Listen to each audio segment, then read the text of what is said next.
Let me say something that might be uncomfortable. A lot of guys don't have a woman problem. They have a standards problem. And I'm not talking about the standards you have for her. I'm talking about the standards you have for yourself and for how you allow yourself to be treated. Because here's what happens. You meet someone you like, and slowly, without even noticing, you start accepting things you never would have accepted at the start. You make excuses for her behavior. You lower the bar a little, then a little more. And before you know it, you're in a dynamic that's draining you completely, and you're still showing up every day wondering why it doesn't feel right. Low standards don't feel like low standards in the moment. They feel like patience. They feel like understanding. They feel like not wanting to rock the boat.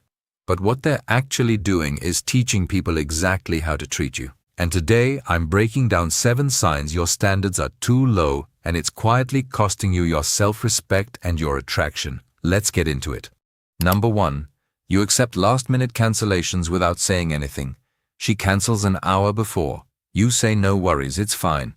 Don't worry about it. And you mean it kindly. But what you're communicating is that your time has no real value. That she can reorganize her schedule at your expense and there are 0 consequences. A man with standards doesn't blow up over a cancellation, but he also doesn't pretend it didn't happen. A simple, calm response like, "All good, just let me know earlier next time," takes 5 seconds and changes the entire dynamic. You're not being difficult.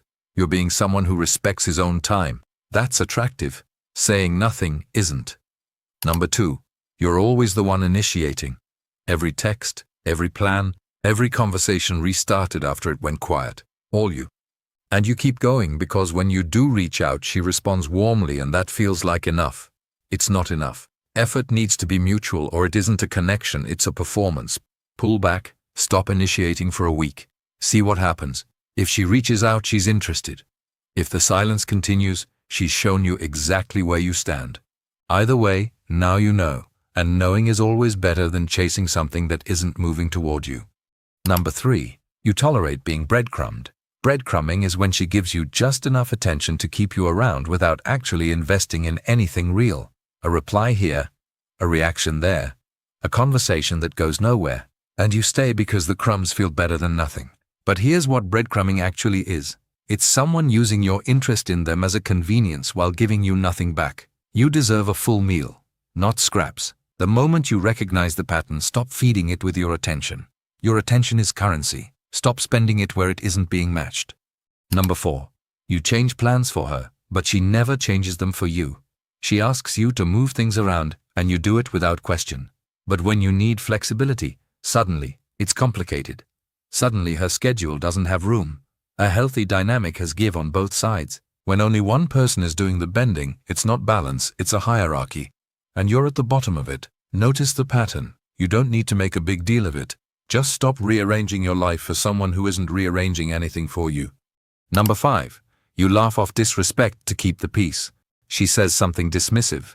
She flakes without a real reason. She makes a joke at your expense that isn't really a joke, and you laugh it off. You let it go. You don't want to seem sensitive. But there's a difference between being easygoing and training someone to disrespect you. Every time you absorb disrespect without acknowledging it, you lower the floor of what's acceptable. Calm, direct responses to disrespect aren't dramatic. They're necessary. You don't have to argue. You just have to not pretend it was fine when it wasn't. Number 6. You're grateful for basic effort. She replied. She showed up. She was kind today.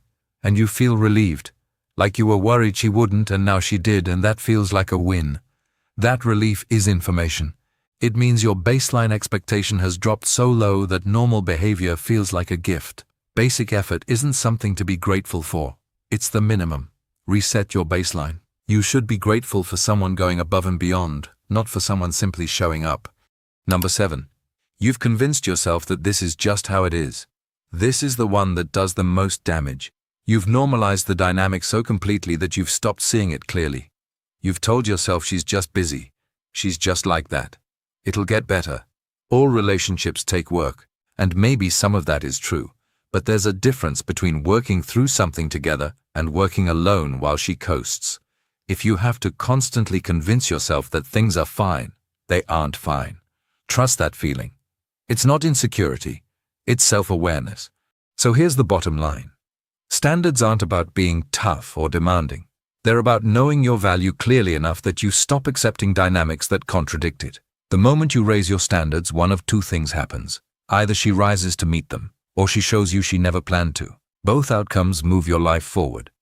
Drop a comment if you found this helpful, and if you want to know about the things that make you instantly more attractive, watch this video next.